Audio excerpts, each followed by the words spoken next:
उन्होंने सोचा कि यह अंतरिक्ष की गहराइयों से आया एक और साधारण चट्टान है, एक भटकता हुआ अंतरतारकीय पिंड, हानिरहित, शांत, सूर्य की ओर बहता हुआ। लेकिन फिर जेम्स वेब स्पेस टेलीस्कोप ने कुछ ऐसा देखा जिसकी किसी ने उम्मीद नहीं की थी। एक गहरा लाल रंग का चमकता हुआ कोमा जो प्राकृतिक व्याख्या से परे सम्मित था। न पानी, न पूंछ, न ही धूमकेतु के कोई परिचित लक्षण, केवल यांत्रिक सटीकता के साथ उत्सर्जित कार्बन डाइऑक्साइड। और अब वैज्ञानिक कुछ ऐसी बात दबे स्वर में कह रहे हैं जो उन्होंने कभी खुलकर कहने की सोची भी नहीं थी। क्या होगा अगर यह कोई धूमकेतु ही ना हो?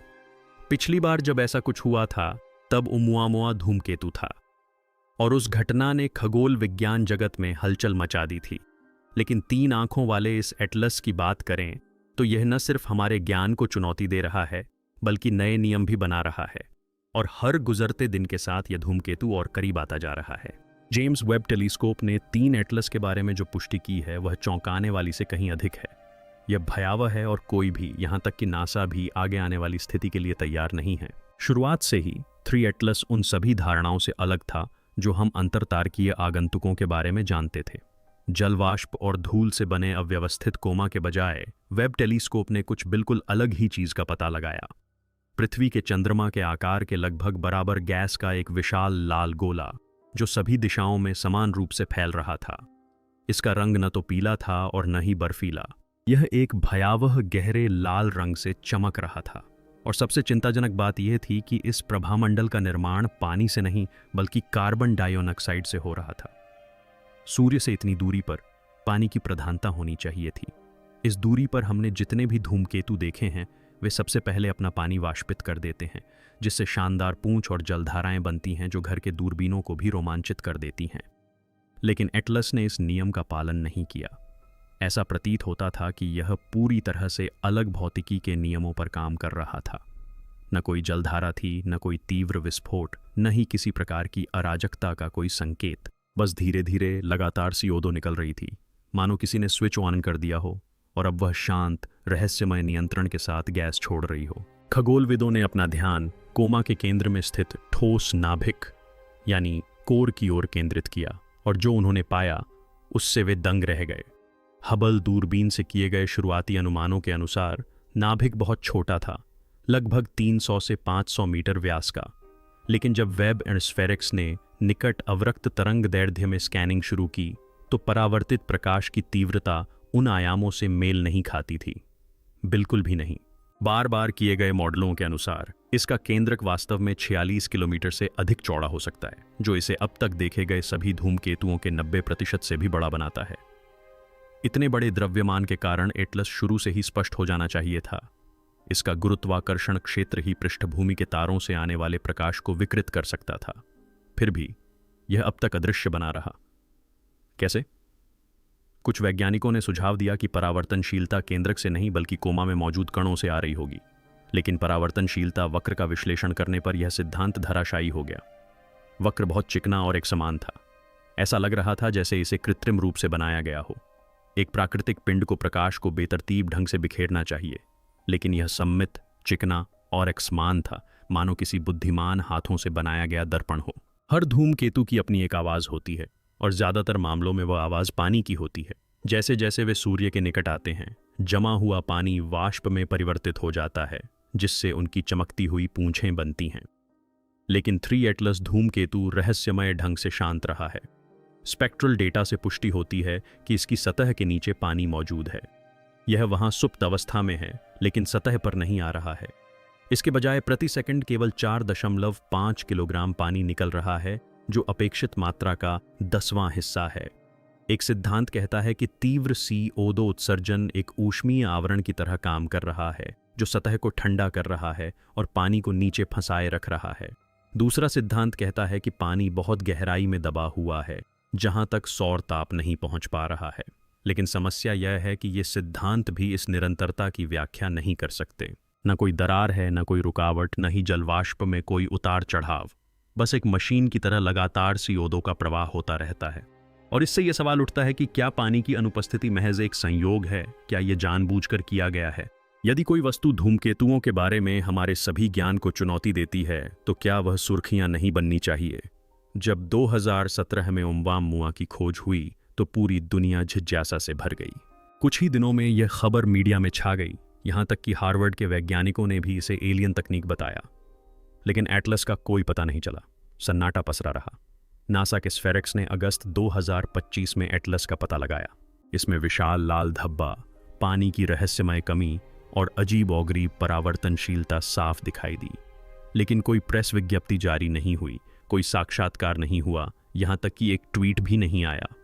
हफ्तों बाद चुपचाप एक ब्लॉग पोस्ट में डेटा को दबा दिया गया, मानो ये कोई सामान्य घटना हो, मानो कोई ऐतिहासिक घटना न हो।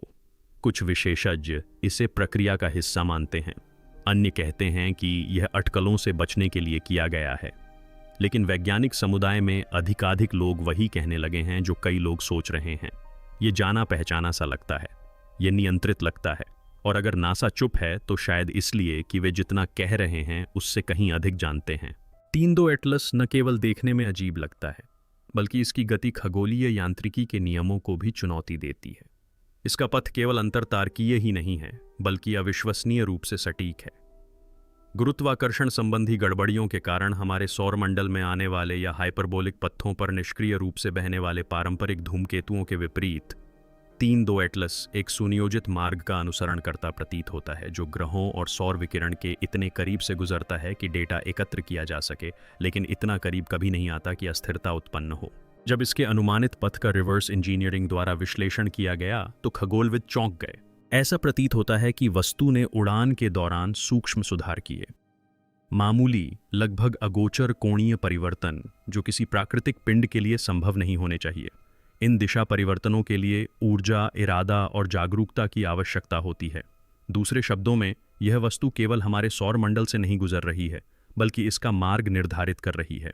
और जब इन पथों का मिलान गहरे आकाश की असामान्यताओं के ऐतिहासिक प्रेक्षणों से किया गया, तो कुछ शोधकर्ताओं का मानना है कि यह वस्तु या इसके जैसी कोई वस्तु पहले भी पृथ्वी के निकट से गुजरी होगी, जो प्राचीन प्रेक्षणों में तारों या ग्रहणों के रूप में गलत तरीके से दर्ज की गई थी। मानो यह इसकी पहली यात्रा न हो, मानो यह रास्ता जानती हो। जेम्स वेब ने जब 3 नेत्र एटलस कोमा के स्पेक्ट्रल विश्लेषण पर ध्यान केंद्रित किया, तो उन्होंने एक ऐसी खोज की जिस पर अब गुप्त रूप से गर्मागर्म बहस चल रही है। यह वस्तु जटिल कार्बनिक अणुओं के अनुरूप एक स्पेक्ट्रल सिग्नेचर उत्सर्जित करती है, जो गहरे अंतरिक्ष में आम बात है। लेकिन जो बात इसे और भी भयावह बनाती है, वह है इन अणुओं का अनुपात और विन्यास। यादृच्छिक फैलाव के बजाय डेटा ने एक दोहरावदार रासायनिक लय का खुलासा किया। मेथनॉल, कार्बन मोनोऑक्साइड, फॉर्मेल्डिहाइड बिखरे हुए नहीं बल्कि स्थिरित संरचित थे। यह स्थिरित संरचना स्थलीय जीवन रूपों में पाए जाने वाले प्रोटीन तह के पैटर्न की नकल करती है। अब यह बात स्पष्ट कर दें कि कोई यह नहीं कह रहा है कि 3 आंखों वाला एटलस जीवित है, लेकिन आणविक क्रम किसी विशेष उद्देश्य के लिए डिजाइन का सुझाव देता है। एक अप्रचलित सिद्धांत जो अब धीरे धीरे मुख्यधारा में प्रवेश कर रहा है, यह मानता है कि ये अणु एक जैविक जांच का हिस्सा हो सकते हैं, न कि पढ़ने के लिए कोई संदेश, बल्कि एक ऐसा संदेश जिसे ग्रह के जीवमंडल द्वारा ग्रहण किया जाना है। संक्षेप में कहें तो एक पेलोड। और अगर पृथ्वी का वायुमंडल इन अणुओं के साथ सही तरीके से प्रतिक्रिया करता है, तो हमारे पास तैयारी के लिए शायद सालों का समय न हो, शायद सिर्फ कुछ महीने ही बचे हों। जुलाई के अंत में एक शांत सुबह एएसआई संस्थान ने एक संकेत प्राप्त किया। यह किसी तारामंडल से नहीं, न ही गहरे अंतरिक्ष से, बल्कि मंगल और बृहस्पति के बीच कहीं से आया था। यह संक्षिप्त, संकीर्ण बैंड वाली, दोहराव वाली ध्वनि थी, और जब इसे ऑडियो में डिकोड किया गया तो यह एक स्पंदित सिंथेटिक टोन की तरह अजीबोगरीब ढंग से सुनाई दी, जो एक घूर्णनशील बीकन के समान थी, जिसका उपयोग प्रारंभिक रडार या पनडुब्बी सोनार में किया जाता था। सामान्यतः STY इसे खारिज कर देता। पृथ्वी से हस्तक्षेप की आशंका थी, लेकिन वे ऐसा नहीं कर सके। संकेत 3 एटलस के पथ के साथ तालमेल बिठाकर आगे बढ़ रहा था। जैसे ही वस्तु थोड़ी सी हिली, वैसे ही उसका उद्गम बिंदु भी बदल गया। संकेत पृथ्वी से नहीं आ रहा था, यह धूमकेतु का अनुसरण कर रहा था। 17 मिनट तक यह ध्वनि कई वेधशालाओं में गूंजती रही। फिर सन्नाटा छा गया। जब सेटी ने ट्रायंगुलेशन करने की कोशिश की, तो उनके सिस्टम में पूरी तरह से डेटा क्रैश हो गया। लॉग मिट गए, एंटेना अपनी जगह से हट गए, आंतरिक बैकअप गड़बड़ा गए, और बस यूं ही यह कहानी गायब हो गई। आधिकारिक स्पष्टीकरण मौसम की गड़बड़ी बताया गया, लेकिन इसमें शामिल सभी इंजीनियरों ने NDA पर हस्ताक्षर किए हैं। कुछ ने नौकरी छोड़ दी है और एक को हाल ही में अस्पताल में भर्ती कराया गया क्योंकि उसने दावा किया था कि उसने सपने में सिग्नल सुना था। जेम्स वेब टेलीस्कोप अवरक्त क्षेत्र में काम करता है जो अरबों साल पहले के ताप संकेतों का पता लगाने में सक्षम है। जब वैज्ञानिकों ने इसे एटलस के केंद्रक की ओर सीधे लक्षित किया तो उन्हें धूमकेतुओं की तरह एक ठंडा ठोस कोर मिलने की उम्मीद थी। इसके बजाय उन्हें एक सपाट रेखा मिली जो न तो नीची थी न ही परिवर्तनशील बल्कि पूरी तरह से शून्य थी। यह असंभव है। अंतरिक्ष में हर वस्तु कुछ अवरक्त विकिरण उत्सर्जित करती है, लेकिन 3i एटलस किसी भी विकिरण को अवशोषित या परावर्तित नहीं कर रहा था। ऐसा लग रहा था मानो वह वहां है ही नहीं, या उससे भी बुरा, मानो वह किसी अलग ऊष्मीय आयाम में विद्यमान हो। इस विसंगति के कारण ESA के सोलर ऑर्बिटर सहित अन्य उपकरणों से इसकी पुष्टि की गई। उन्होंने भी इसकी पुष्टि की। वस्तु का केंद्र एक खालीपन था जो न तो ऊष्मा परावर्तित कर रहा था न ही अवशोषण स्पेक्ट्रम, यहां तक कि सौर पवन के प्रभाव में भी नहीं। एकमात्र तार्किक निष्कर्ष भयावह था कि वस्तु का केंद्र किसी ज्ञात पदार्थ से नहीं बना था, कि वह ढका हुआ था, खोखला था या एक प्रक्षेपण था। कुछ लोगों का मानना है कि जो हम देख रहे हैं वह शायद स्वयं वस्तु नहीं है बल्कि एक आवरण, एक छलावा, एक मुखौटा है जो उन आवृत्तियों के पीछे छिपी किसी चीज को छुपा रहा है जिन्हें हम अभी तक नहीं समझते हैं। कोई ऐसी चीज जो हमें तब से देख रही है जब हमारे पास उसे देखने के उपकरण भी नहीं थे। जब शोधकर्ताओं ने फोरियर ट्रांसफॉर्मेशन और मल्टी स्पेक्ट्रम फिल्टर का उपयोग करके 3 नेत्र एटलस्कोमा की छवि को संवर्धित किया तो उन्हें गैस के बादल के भीतर छिपी एक चौंकाने वाली घटना का पता चला। जो पैटर्न यादृच्छिक होना चाहिए था वह एक दोहराव वाला फ्रैक्टल पैटर्न था जो एक बार नहीं, 2 बार नहीं, बल्कि 17 दिनों की अवधि में कैप्चर किए गए प्रत्येक फ्रेम में दिखाई दिया। यह पैटर्न सजावटी नहीं था, यह संरचित, ज्यामितीय और पुनरावर्ती रूप से अंतर्निर्मित था, मानो बादल एक दृश्य एल्गोरिदम के रूप में जानकारी को एनकोड कर रहा हो। एक टीम ने फ्रैक्टल को ज्ञात गणितीय स्थिरांकों से मैप करने का प्रयास किया। परिणाम सुनहरे अनुपात और फिबोनाची अनुक्रमों के साथ आश्चर्यजनक रूप से मेल खाते थे, जो प्राकृतिक व्यवस्था में गहराई से निहित हैं लेकिन मानव चेतना में भी ऊपरी निबलात है। क्या यह कोई अंतरतारकीय संकेत था, कोई परीक्षण, कोई जाल, या कुछ और भी अधिक चिंताजनक? एक प्रकार का संचार जिसे केवल एक पर्याप्त रूप से विकसित बुद्धि ही समझ सकती थी। चाहे कुछ भी हो, यह संदेश हमारे यंत्रों के लिए नहीं था, यह हमारे दिमाग के लिए था। जब 3 एटलस से संबंधित डेटा को दुनिया भर की बायोइन्फॉर्मेटिक्स टीमों के साथ साझा किया गया तो एक चौंकाने वाला संबंध सामने आया। धूमकेतु द्वारा उत्सर्जित कणों की आणविक संरचना, विशेष रूप से कुछ कार्बन समृद्ध यौगिकों की, माइटोकॉन्ड्रियल DNA में पाए जाने वाले अनुक्रमों के साथ लगभग पूर्ण रूप से मेल खाती थी, खासकर उन क्षेत्रों में जो कोशिकीय उम्र बढ़ने और न्यूरोडिजेनरेशन से जुड़े हैं। इससे एक विवादास्पद नए सिद्धांत का जन्म हुआ कि 3 एटलस में अनुनादी जैविक कोड मौजूद है जो संक्रमण या उत्परिवर्तन करने के लिए नहीं बल्कि सुप्त आनुवंशिक निर्देशों को सक्रिय करने के लिए है। क्या होगा यदि यह वस्तु कुछ नया नहीं ला रही है बल्कि किसी प्राचीन चीज को सक्रिय कर रही है? क्या होगा यदि हमारा विकास यादृच्छिक नहीं बल्कि समयबद्ध था? क्या होगा यदि 3 एटलस ब्रह्मांडीय घड़ी है? इसके निहितार्थ बहुत व्यापक हैं। यह संपर्क नहीं होगा बल्कि पुनर्संबंध होगा। प्रकाश वर्ष दूर से एक स्विच दबाया गया, एक ऐसा स्विच जो संज्ञानात्मक क्षमता, स्मृति, यहाँ तक कि चेतना को भी तेज कर सकता है या उसे पूरी तरह से नष्ट कर सकता है। विश्व भर की कई वेधशालाओं ने एक ही विचित्र विसंगति की सूचना दी। धूमकेतु से उत्सर्जित प्रकाश और उसके द्वारा उत्पन्न होने वाले गुरुत्वाकर्षण संकेत के बीच विलंब। ऐसा होना असंभव है। इस पैमाने पर गुरुत्वाकर्षण तात्कालिक होता है, लेकिन जब मॉडलों को परिष्कृत किया गया तो आंकड़ों से पता चला कि एक दूसरा अदृश्य पिंड 3 आंखों वाले एटलस के ठीक 3,12,000 किलोमीटर पीछे चल रहा है। इस गुरुत्वाकर्षण के भूत को दृश्य प्रकाश, अवरक्त, पराबैंगनी या रेडियो में नहीं देखा जा सकता था, लेकिन इसका खिंचाव वास्तविक था। इसने सौर कणों को स्थानांतरित किया, धूमकेतुओं की पूंछों को मोड़ा और पृष्ठभूमि के तारों में मापने योग्य लेंसिंग का कारण बना। इसका द्रव्यमान एक छोटे क्षुद्र ग्रह के बराबर था, लेकिन यह पूरी तरह से शांत था। कोई उत्सर्जन नहीं, कोई विकिरण नहीं, कोई डेटा नहीं, बस उपस्थिति। कुछ सिद्धांतकारों का मानना है कि यह एक प्रोब, एक परजीवी या फिर वह वास्तविक वस्तु हो सकती है जिसका एटलस केवल सामने से दिखने वाले धोखे के रूप में काम कर रहा हो, एक मुखौटा जो चेहरे को छुपा रहा हो। और अगर यह सच है तो अब तक हमने जो कुछ भी देखा है वह सिर्फ एक पर्दा है। जो वास्तव में हमारी ओर बढ़ रहा है वह इसके पीछे है। 2 सप्ताह पहले एक उच्च स्तरीय एरोस्पेस ठेकेदार से लीक हुए एक दस्तावेज से पता चला कि संयुक्त राष्ट्र बाह्य अंतरिक्ष मामलों के कार्यालय UNUSA को नासा, ESA और CNSA से एक गोपनीय संदेश प्राप्त हुआ था जिसमें इस बात की पुष्टि की गई थी कि असामान्य वस्तु 3II एटलस अब अपेक्षित खगोलीय मॉडलों के अनुसार व्यवहार नहीं कर रही है और ग्रह अवलोकन को बढ़ाने के लिए बहुराष्ट्रीय समन्वय का सुझाव दिया गया था। इस लीक को तुरंत नकार दिया गया, मिटा दिया गया और इसकी विश्वसनीयता पर सवाल उठाए गए। लेकिन सैटेलाइट नेटवर्क के आंतरिक लॉग से कुछ ऐसा सामने आया जिसे मिटाया नहीं जा सकता था। सभी ऑर्बिटल टेलीस्कोप और डीप स्पेस एरे में एन्क्रिप्टेड संचार में अचानक तेजी आई, जिसके बाद एक साथ फर्मवेयर अपडेट किया गया। एक ऐसी घटना जिसे समन्वयित करने में आमतौर पर महीनों लग जाते हैं, वह 36 घंटे से भी कम समय में पूरी दुनिया में घटित हो गई। इतनी जल्दबाजी क्यों? इतनी चुप्पी क्यों? पृथ्वी पर मौजूद हर टेलीस्कोप को एक साथ अपग्रेड क्यों किया गया और वे क्या ट्रैक करने या छिपाने की तैयारी कर रहे थे?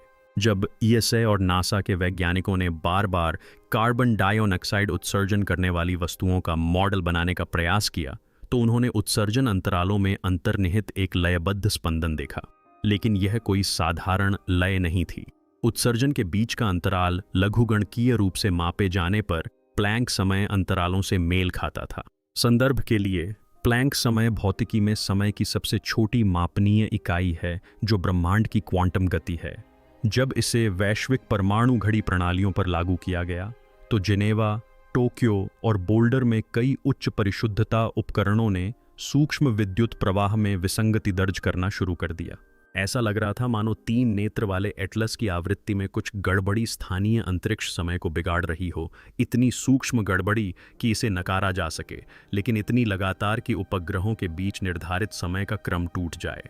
इससे भी अधिक चिंताजनक बात यह थी कि वेधशालाओं से नागरिक रिपोर्टें आने लगीं, घड़ियां अनियमित समय पर चलने लगीं, ड्रोन तालमेल से बाहर हो गए और कुछ गुप्त सैन्य प्रणालियों में समय असंतुलन की त्रुटियां दिखाई देने लगीं। यदि 3 नेत्र वाला एटलस दूर से समय को बिगाड़ सकता है तो पास आने पर क्या होगा? 3 एटलस आकाशगंगाओं का कोमा सक्रिय रहा और उससे CO2 निकलती रही। लेकिन जेम्स वेब के एक नए स्कैन से पता चला कि कोर का तापमान अनुमान से काफी नीचे गिरकर लगभग 40 केल्विन तक पहुंच गया है, जो परम शून्य के करीब है। यह तापमान देखी गई गैस उत्सर्जन गतिविधि के साथ भौतिक रूप से मेल नहीं खाता। सरल शब्दों में कहें तो इतना ठंडा कोर सक्रिय नहीं होना चाहिए। इससे भी ज्यादा अजीब बात यह है कि थर्मल मैपिंग में एक पूरी तरह से गोलाकार ठंडा क्षेत्र दिखाई देता है जिसकी सीमाएं स्पष्ट हैं और उसमें कोई थर्मल ग्रेडियंट नहीं है। इसका मतलब है कि कोई अप्राकृतिक चीज आंतरिक तापमान को नियंत्रित कर रही है। कुछ लोगों को अब संदेह है कि इस वस्तु के अंदर एक क्रायोजेनिक चैम्बर है जिसमें संभवतः संवेदनशील सामग्री संग्रहित है या किसी चीज को संरक्षित किया जा रहा है। क्या यह जीवन या मृत्यु का पात्र हो सकता है? यह विचार कि 3 एटलस एक ऐसा डिलीवरी मैकेनिज्म हो सकता है जो गहरे अंतरिक्ष में जमे हुए कोर को बनाए रखता है और पृथ्वी के निकट पहुंचने पर उसे तैनात करता है, खगोल जीव विज्ञानियों के बीच हाशिए से मुख्यधारा की चर्चा का विषय बन गया है। और अगर यह क्रायोजेनिक है तो इसे जागृत होने के लिए डिजाइन किया गया है। चिली में स्थित वेरी लार्ज टेलीस्कोप VLT ने दूर के तारों के पीछे से गुजरने वाले 3I एटलस की हाई स्पीड फोटोट्रिक इमेजिंग की। यह किसी वस्तु के आकार के बारे में जानने की एक सामान्य तकनीक है, लेकिन परिणामों ने कुछ ऐसा खुलासा किया जो असंभव था। प्रकाश की प्रतिध्वनियां, अर्थात धूमकेतु के गुजरने के बाद भी धुंधली परछाइयां और प्रतिबिंब दिखाई देते रहे, मानो वस्तु ने अंतरिक्ष में अपनी छाप छोड़ दी हो। ये प्रतिध्वनियां सामान्य रूप से मिटती नहीं थीं। ये दृश्य घंटों फिर दिनों तक बने रहे, पृथ्वी के घूर्णन के साथ धीरे धीरे अपनी स्थिति बदलते रहे। खगोल भौतिकविदों ने इसे लेंसिंग बताकर खारिज करने की कोशिश की, लेकिन अलग अलग फिल्टर, कैमरे और उपकरणों का उपयोग करने पर भी यह घटना बनी रही। ऐसा लग रहा था मानो वस्तु विभिन्न आयामों में स्वयं को दोहरा रही हो या हम समय के अलग अलग बिंदुओं से इसके एक साथ कई रूप देख रहे हों। हार्वर्ड की क्वांटम ऑप्टिक्स टीम का मानना है कि हम शायद एक प्रकार की लौकिक प्रतिध्वनि से निपट रहे हैं, जो एक ऐसी वस्तु का दुष्प्रभाव है जो रैखिक समय से बंधी नहीं है, एक ऐसी वस्तु जो एक ही समय में कई क्षणों में मौजूद होती है, लेकिन हमें किसी भी क्षण में इसका केवल एक अंश ही देखने देती है। महीनों के विश्लेषण के बाद तुलनात्मक पौराणिक कथाकारों और खगोल भौतिकविदों के एक विद्रोही समूह ने एक ऐसा विचार प्रकाशित करना शुरू किया जो अब तक हास्यास्पद माना जाता था। उन्होंने कई सभ्यताओं में बिखरे हुए प्राचीन अभिलेखों का पता लगाया। सुमेरियन, दून, मायंस, इंडस घाटी, ये सभी एक ऐसे तारे का जिक्र करते हैं जो 13 जन्मों के बाद लौटता है और अपने साथ एक ऐसा दर्पण लाता है जो पृथ्वी की आत्मा को देखता है। ये वर्णन आधुनिक अवलोकनों से आश्चर्यजनक रूप से मेल खाते हैं, जैसे कि 3 नेत्रों वाला एटलस, आकाश में लाल आंख, सम्मित प्रकाश और बिना पूंछ के मौन का गुजरना। प्राचीन लोगों ने तो इसके आगमन के साथ ही मौन अनुष्ठानों का भी वर्णन किया है, मानो किसी संकेत की प्रतीक्षा कर रहे हों या न्याय की प्रतीक्षा कर रहे हों। इन अभिलेखों को, जिन्हें पहले मिथक मानकर खारिज कर दिया गया था, अब SET1 के इतिहासकारों द्वारा पुनर्मूल्यांकन किया जा रहा है, क्योंकि अगर 3 एटलस कोई धूमकेतु नहीं बल्कि एक संवेदक, एक निगरानीकर्ता या एक अग्रदूत है, तो शायद हमसे पहले आए लोग पहले से ही इसका अर्थ जानते थे, और अगर उन्होंने तैयारी की तो शायद हमें भी करनी चाहिए। जेम्स वेब टेलीस्कोप द्वारा जो कुछ भी कैप्चर किया गया है, हर संकेत, छाया और विसंगति जिसे हमने तर्कसंगत बनाने की कोशिश की है, उसके बाद एक सच्चाई निर्विवाद होती जा रही है। 3 एटलस यहाँ से गुजरने के लिए नहीं है, यह यहाँ हमें प्रतिबिंबित करने के लिए है। यह वस्तु या इसके आवरण के पीछे छिपी कोई भी बुद्धि हमारे मिथकों, हमारी भौतिकी और अब वास्तविकता की हमारी धारणा में समाहित हो चुकी है। इसका समय, इसकी संरचना, इसका मौन संयोगवश नहीं है।